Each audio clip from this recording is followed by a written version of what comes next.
عرصہ ہوا طیبہ کی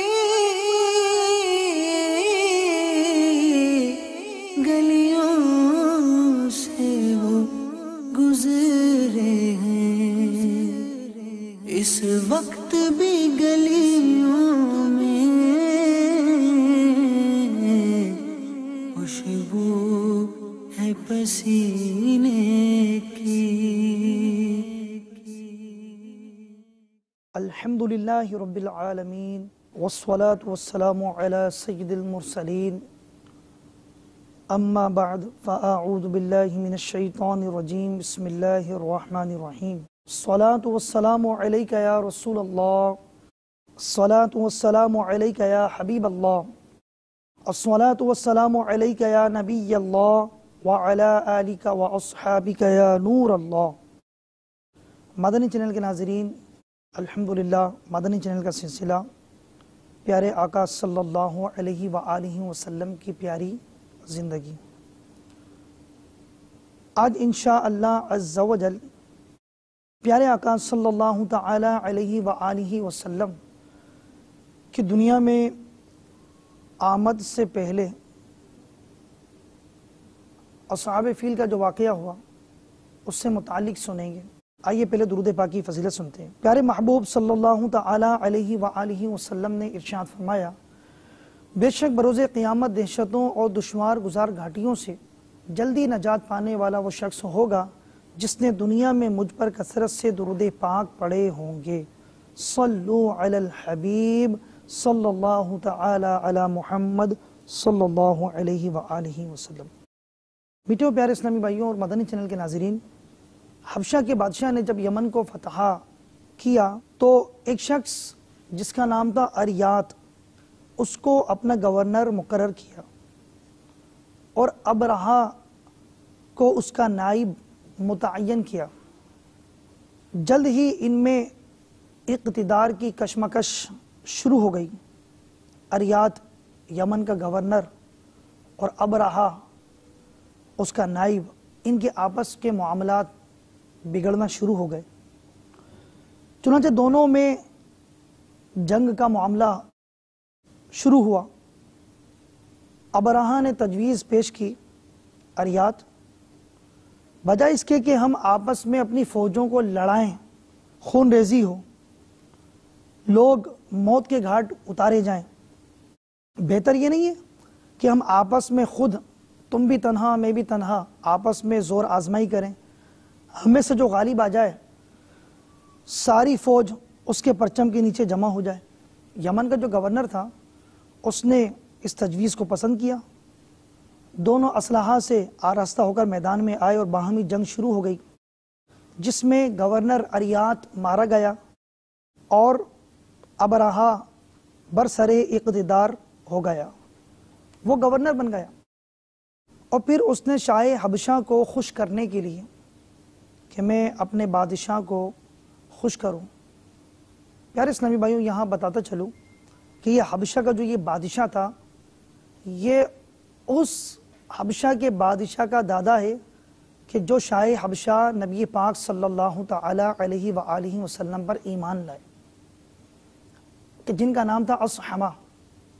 وہ تابعی رہے اور انہوں نے یہ فرمایا تھا کہ امور سلطنت کی اگر ذمہ داریاں نہ ہوتی، یعنی جب صحابہ کرام علیہم الرضوان دین اسلام کی دعوت لے کر حبشہ کی طرف تشریف لے گئے، نیکی کی دعوت دی، اسلام کی دعوت دی، تو شاہ حبشہ اس وقت جو حبشہ کا بادشاہ تھا اصحمہ، چونکہ اس ملک کا جو بادشاہ ہوتا تھا اسے کہا جاتا تھا نجاشی، جس طرح ایران کے ہر بادشاہ کو کہا جاتا تھا کسریٰ، روم کے ہر بادشاہ کو کہا جاتا تھا قیصر، تو یوں ہی نجاشی کہا جاتا تھا اس بادشاہ کو کہ جو حبشہ کا بادشاہ ہوتا۔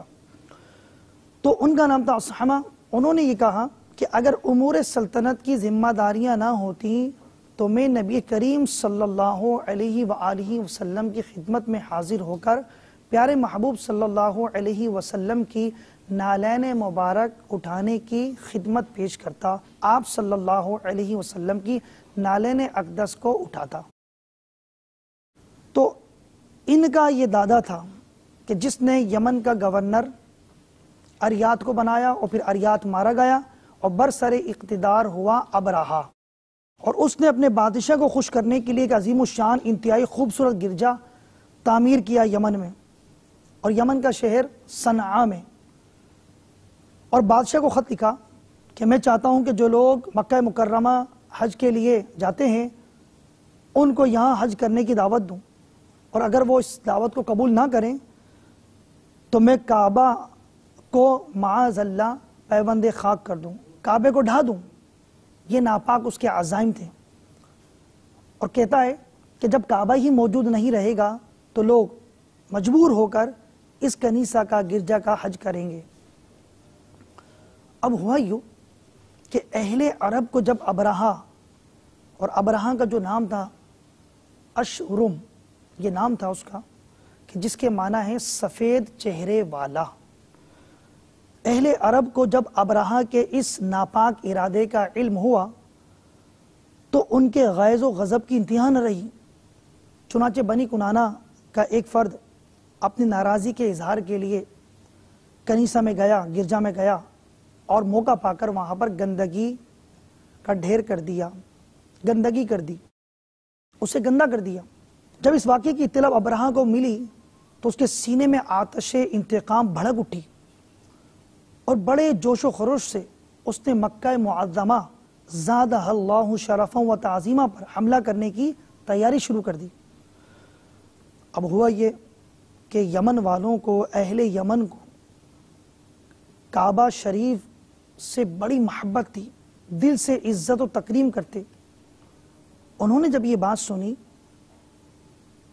تو ابرہہ کے ساتھ جنگ کرنے کا عزم مصمم کر لیا۔ یمن کے ایک سردار ذو نفر نے اپنی قوم کو ابرہہ کے ساتھ جنگ کرنے کی دعوت دی تاکہ بیت اللہ شریف کو اس کی ناپاک کوششوں سے بچایا جا سکے۔ فریقین میں زبردست جنگ ہوئی، لیکن ہوا یوں، ذو نفر اور اس کے ساتھیوں کو شکست ہوئی اور انہیں قیدی بنا کر ابرہہ کے سامنے پیش کیا گیا۔ اس نے ان کو قتل کرنے کا ارادہ کیا۔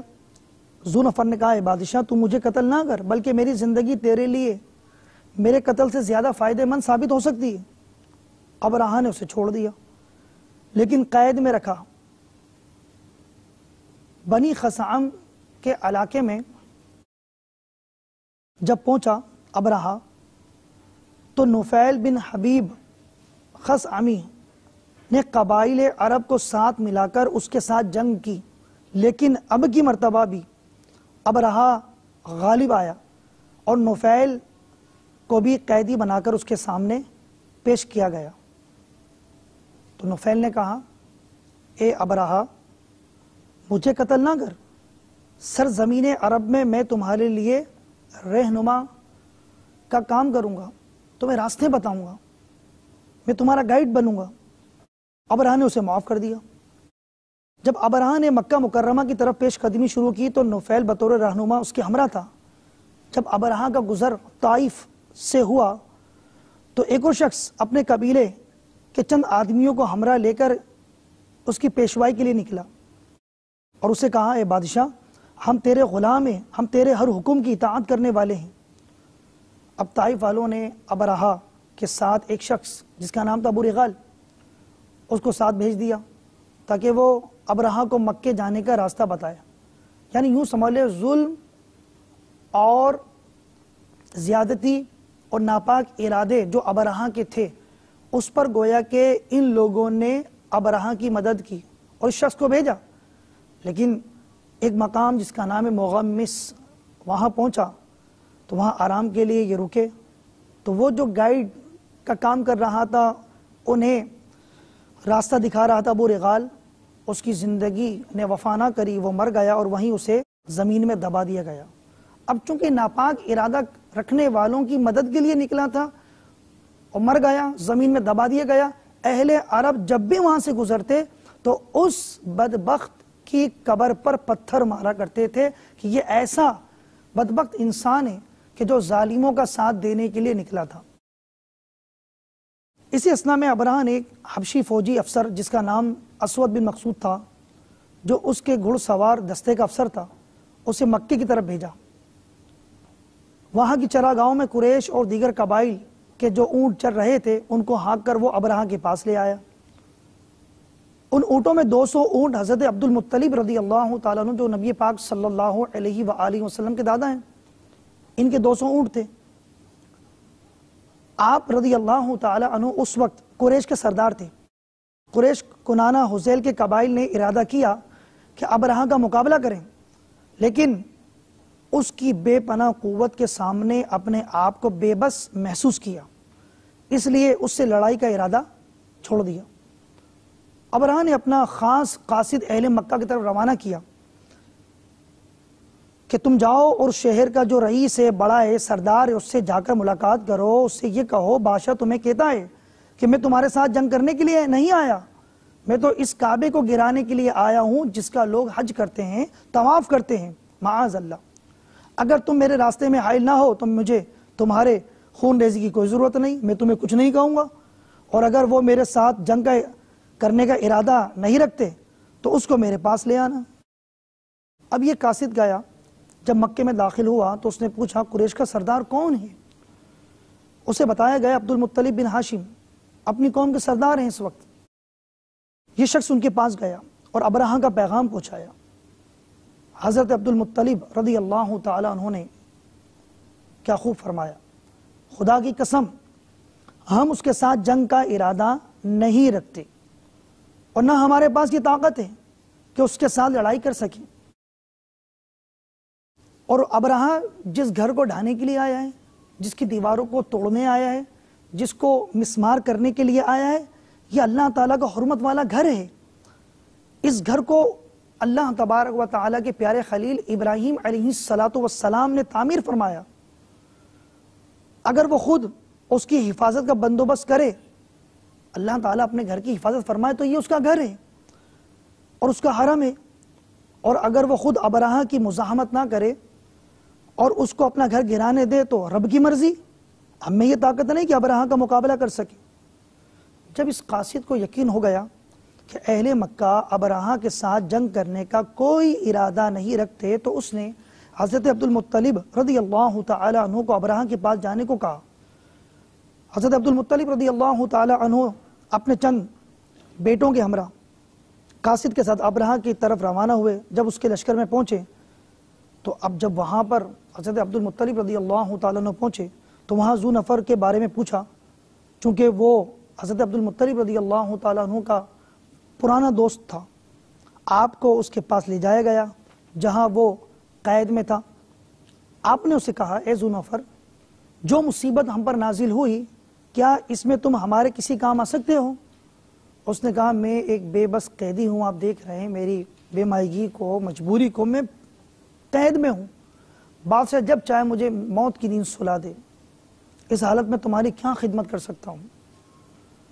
البتہ ابرہہ کے ہاتھی کو چلانے والا، ہاتھی کا جو خادم ہے، ہاتھی کی جو خدمت کرتا ہے، اس کا نام ہے انیس، وہ میرا دوست ہے، میں اسے بلا کر اے عبد المطلب تمہارا تعارف کرا دیتا ہوں، وہ بادشاہ سے آپ کی ملاقات کرا دے گا، ممکن ہے اس مصیبت سے نجات کی کوئی صورت نکل آئے۔ چنانچہ ذو نفر نے انیس کو بلایا اور اسے عبد المطلب رضی اللہ تعالیٰ عنہ کو تعارف کرایا کہ یہ قریش کے سردار ہیں، مکے کے تجارتی کارواں کے سربراہ ہیں، ان کی سخاوت کی کیفیت ہے کہ ان کا دسترخوان ہر وقت بچھا رہتا ہے، انسان تو انسان، پہاڑوں کی چوٹیوں پر بسیرا کرنے والے درندوں کو بھی یہ خوراک عطا فرماتے ہیں، ان کے دسترخوان سے درندے بھی پیٹ بھرتے ہیں۔ بادشاہ کے ملازمین، اے انیس، بادشاہ کے ملازمین ان کے 200 اونٹ ہانک کر لے آئے ہیں، تم ان کی جو مدد کر سکتے ہو ضرور کرو۔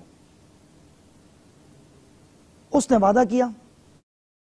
اب وہ جو تھا ہاتھی کا جو خادم تھا، خدمتگار تھا، وہ ابرہہ کے پاس گیا اور عبد المطلب رضی اللہ تعالیٰ عنہ کا تعارف کرایا اور ان کو ملاقات کی اجازت لے دی۔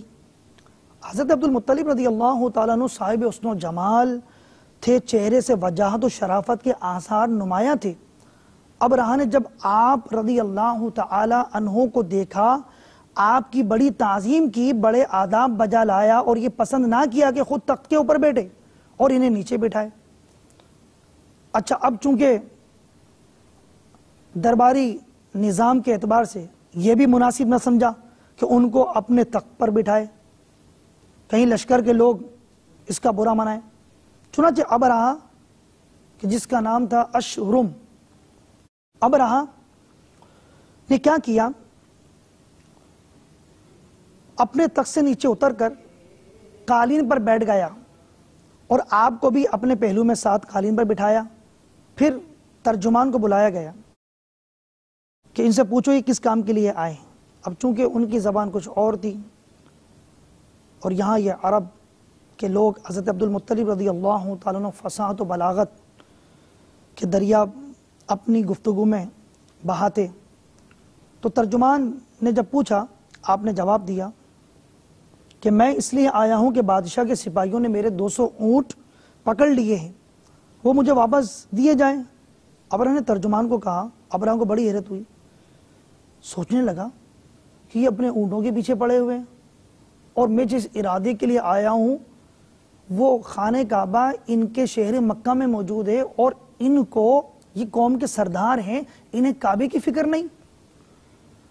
تو اس نے کہا کہ آپ کی قدر و منزلت میری آنکھوں سے کم ہو گئی، آپ 200 اونٹوں کے بارے میں تو مجھ سے گفتگو کرتے ہیں لیکن اس گھر کے بارے میں کچھ نہیں کہتے جس کو میں گرانے کے لیے آیا ہوں، حالانکہ وہ گھر آپ کا اور آپ کے آبا و اجداد کا دین ہے جس کی تعمیر ابراہیم علیہ السلام نے کی ہے۔ تو حضرت عبد المطلب رضی اللہ تعالی عنہ نے جواب دیا کہ میں اونٹوں کا مالک ہوں، میں اونٹوں کا مالک ہوں۔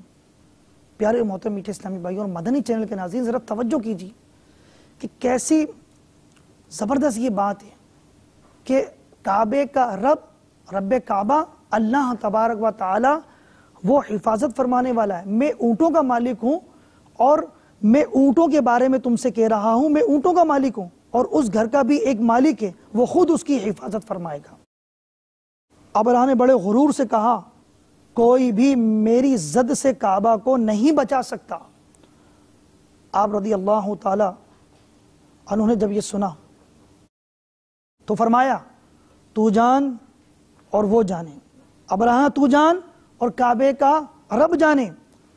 حضرت عبد المطلب رضی اللہ تعالی عنہ ابرہہ کی ملاقات کے بعد واپس آ گئے اور قریش کے سارے حالات حضرت عبد المطلب رضی اللہ تعالی عنہ ابرہہ کی ملاقات کے بعد واپس آئے، تشریف لائے اور قریش کو سارے حالات سے آگاہ فرمایا اور انہیں حکم دیا کہ وہ مکہ مکرمہ سے نکل جائیں اور پہاڑوں کے غاروں چوٹیوں میں پناہ حاصل کریں، کہیں ابرہہ کا لشکر مکے میں داخل ہو کر ظلم و ستم نہ ڈھائے۔ پھر حضرت عبد المطلب رضی اللہ تعالیٰ عنہ اپنے چند ساتھیوں کو لے کر خانہ کعبہ کے پاس حاضر ہوئے اور اس کے حلقے کو پکڑ کر اللہ تعالیٰ کی جناب میں فریاد کرنے لگے اور ابرہہ اور اس کے لشکر پر فتح و نصرت کی درخواست کرنے لگے رب تعالیٰ کی بارگاہ میں۔ اس وقت حضرت عبد المطلب رضی اللہ تعالیٰ عنہ نے بارگاہ الہی عز و جل میں عرض کی، اللہم ان العبد یمنع رحلہ فامنع حلالک لا یغلبن صلیبہم ومحالہم غدوا محالک ان کنت تارکہم وقبلتنا فامر ما بدالک۔ اے اللہ، بندہ بھی اپنے کجاوے کی حفاظت کرتا ہے، تو بھی اپنے گھر کی حفاظت فرما، ایسا نہ ہو کہ ان کی صلیب کل تیرے گھر پر غالب آ جائے اور نصب کر دی جائے، اور اگر تو ان کو اور ہمارے قبلے کو آزاد چھوڑنے والا ہے تو جس طرح تیری مرضی ہو تو اس طرح کر۔ اس دعا کے بعد حضرت عبد المطلب رضی اللہ تعالی عنہ بھی ایک پہاڑ کے غار میں تشریف لے گئے۔ حضرت ملا علی قاری رحمت اللہ تعالی علیہ حضرت عبد المطلب رضی اللہ تعالیٰ عنہ کے فضائل میں لکھتے ہیں، من فضائل عبد المطلب ان قریشا خرجت من الحرم لما قدم علیہم اصحاب الفیل وقال واللہ لا اخرج من حرم اللہ ابغی العز فی غیرہ ولا ابغی سواہ عنہ اللہ۔ فرماتے ہیں جب قریش حرم سے نکل گئے اور اصحاب فیل نے حملہ کیا، ہاتھی والوں نے حملہ کیا، تو حضرت عبد المطلب رضی اللہ تعالیٰ عنہ نے کہا بخدا اللہ کے حرم سے ہرگز نہیں نکلوں گا تاکہ اس کے علاوہ کسی اور کے پاس عزت تلاش کروں. میں اللہ کے حرم سے نہیں نکلوں گا کہ اس سے چھوڑ کے کسی اور سے عزت تلاش کروں. اللہ کے سوا میں کسی اور کا خواہش رکھنے والا نہیں. دوسرے دن صبح ابرہہ نے مکہ معظمہ پر حملہ کرنے کا ارادہ کیا. اپنے ہاتھی کو جس کا نام تھا محمود اور اپنے لشکر کو تیار کیا. ابرہہ نے کعبہ کو منہدم کرنے کا پختہ عزم کر لیا تھا اور اس کے بعد وہ یمن واپس جانا چاہتا تھا کہ معاذ اللہ کعبے کو گرا دیا جائے اور پھر یمن چلا جاؤں. جب انہوں نے ہاتھی کو مکے کی طرف متوجہ کیا تو اب ان کا ایک قیدی تھا نفیل بن حبیب، وہ آیا اور ہاتھی کے پہلو کے ساتھ کھڑا ہو گیا اور چپکے سے اس کا کان پکڑ لیا. پھر اس سے کہا، ہاتھی سے کیا کہا؟ ابرک محمود او ارجع راشدا من حیث جئت. کیا کہنے لگا ہاتھی سے؟ ابرک محمود او ارجع راشدا من حیث جئت فانک فی بلد اللہ الحرام. اے محمود بیٹھ جاؤ یا جدھر سے آئے ہو ادھر لوٹ جاؤ کیونکہ تو اللہ تعالیٰ کے مقدس شہر میں ہے. یہ سنتے ہی ہاتھی بیٹھ گیا. ان کلمات کا ایسا اثر ہوا، اللہ تبارک و تعالیٰ کی طرف سے ایسا معاملہ ہوا کہ ہاتھی بیٹھ گیا، جم گیا. نفیل بن حبیب وہاں سے نکلا اور دوڑتا ہوا پہاڑ کی چوٹی پر چڑھ گیا. اب یہ وہی ہے جو کہہ رہا تھا کہ مجھے نہ مارو، میں تمہارے لیے کسی کام آ سکوں، میں یہ کروں، میں وہ کروں. اب اس نے اپنا کام دکھایا اور یہاں سے نکل کے پہاڑ کی چوٹی پہ چڑھ گیا. انہوں نے ہاتھی کو مارا، اتنا مارا تاکہ کھڑا ہو، لیکن ہاتھی کھڑا ہونے کے لیے تیار نہ تھا. انہوں نے ہاتھی کے سر میں لوہے کی چوٹیں لگائیں لیکن پھر بھی وہ نہ اٹھا. پھر انہوں نے اس کے پیٹ کے نیچے ایسے نیزے کہ جس کے آگے جو پھل ہوتا ہے ٹیڑھا تھا، اس سے پیٹ پر چیرے لگائے. وہ لہو لہان ہو گیا لیکن پھر بھی اٹھنے کا نام نہ لیا. کیوں میرے محترم میٹھے اسلامی بھائیوں، مدنی چینل کے ناظرین، یہ جانور بے زبان مخلوق کہ اس کے کان میں جب یہ کلمات کہے گئے تو اللہ تبارک و تعالی کی طرف سے ایسا معاملہ ہوا کہ اس نے وہ کام کر دکھلایا کہ جو ذی عقل لوگوں سے بھی اس طرح کے واقعات نہیں ہوتے. پھر کیا تھا؟ ان لوگوں نے ہاتھی کا رخ یمن کی طرف کیا تو وہ چلنے لگتا، ملک شام کی طرف اس کا رخ کرتے بھاگنے لگتا، مشرق کی طرف رخ کرتے بھاگنے لگتا. لیکن جب اس جگہ سے مکہ مکرمہ کی طرف رخ کرتے تو بیٹھ جاتا. اسی اثناء میں اللہ تبارک و تعالیٰ کے حکم سے ابابیل کا ایک جھنڈ سمندر کی طرف سے اڑتا ہوا آیا. وہ ابابیل کی ایک جماعت اڑتی ہوئی سمندر کی طرف سے رونما ہوئی. ہر پرندے کی چونچ اور دونوں پنجوں میں ایک ایک کنکری تھی جس کا حجم، جس کی مقدار، جس کا سائز چنے اور مسور کے دانوں کے برابر تھا. جس کے سر پر وہ گرتی اس کے فولادی یعنی جنگ کی ٹوپی، جنگ میں پہنی جانے والی لوہے کی ٹوپی کو چیرتی ہوئی اس کے جسم کو پار ہو جاتی. لشکر میں بھگدڑ مچ گئی. وہ راستہ ڈھونڈنا چاہتے تھے جس پر وہ چل کر واپس چلے جائیں لیکن انہیں وہ راستہ نہ ملتا. انہوں نے نفیل بن حبیب جو ان کا رہنما تھا، جس نے کہا تھا میں تمہیں راستہ بتاؤں گا، تلاش کیا لیکن وہ نہ ملا. اس کا نام و نشان وہاں نہ تھا. وہ تو بھاگ کر پہاڑ کی چوٹی پہ جا چکا تھا اور ہاتھی والوں پہ خدا کے عذاب کا ہولناک منظر اپنی آنکھوں سے دیکھ رہا تھا. اس وقت اس نے کہا این المفر والالہ الطالب والاشرم المغلوب لیس الغالب.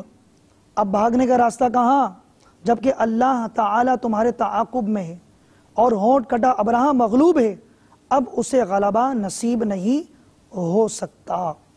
ابرہہ کے لشکر میں ایک روایت کے مطابق 13 ہاتھی تھے، چونکہ اس میں روایت مختلف ہے.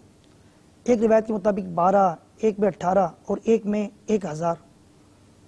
بہرحال ابرہہ کے لشکر میں جتنے بھی ہاتھی تھے سوائے وہ ہاتھی جس کا نام محمود رکھا گیا تھا، وہ محمود ہاتھی کے سوا سارے کے سارے ہاتھی ہلاک اور تباہ ہو گئے، اور یہ ہاتھی بچ گیا۔ اور اس کے بچنے کی وجہ کیا تھی؟ چونکہ حرم مقدس کی طرف پیش قدمی سے انکار کیا تھا، اس لیے وہ بچ گیا۔ علماء فرماتے ہیں کہ تمام کے تمام ہاتھی ہلاک ہوئے سوائے محمود کے۔ کیوں؟ فَإِنَّهُ نَجَا لِمَا وَقَعَ مِنْهُ مِنَ الْفِعْلِ الْجَمِيلِ الَّذِي لَمْ يَقَعْ مِثْلُهُ مِنَ الْعُقَلَاءِ۔ وہ نجات پایا، اس کی وجہ یہ تھی کہ اس سے ایسا خوبصورت کام واقع ہوا کہ جو عموماً ذی عقول انسانوں سے واقع نہیں ہوتا، ایک جانور سے وہ واقع ہوا۔ تعظیم، شعائر اللہ کی تعظیم ایک جانور سے واقع ہوئی، اللہ تعالیٰ نے اسے ہلاکت سے بچا لیا۔ یہاں ہمارے لیے بہت غور طلب بات ہے کہ ایک جانور شعائر اللہ کی تعظیم کرے، خانہ کعبہ کا ادب کرے اور ظالموں کا ساتھ نہ دے، اللہ تبارک و تعالیٰ نے اسے ہلاکت سے بچا لیا۔ اور جو مسلمان ہو، کلمہ پڑھنے والا ہو، قرآن پر ایمان رکھنے والا ہو، وہ جب اخلاص و محبت کے ساتھ شعائر اللہ کا ادب کرے، تعظیم کرے، تو اسے کیسی کیسی برکتیں نصیب ہوں گی۔ پیارے اور محترم میٹھے اسلامی بھائیوں اور مدنی چینل کے ناظرین، ابرہہ کے لشکر میں 13 ہاتھی تھے، اور بعض روایت میں آیا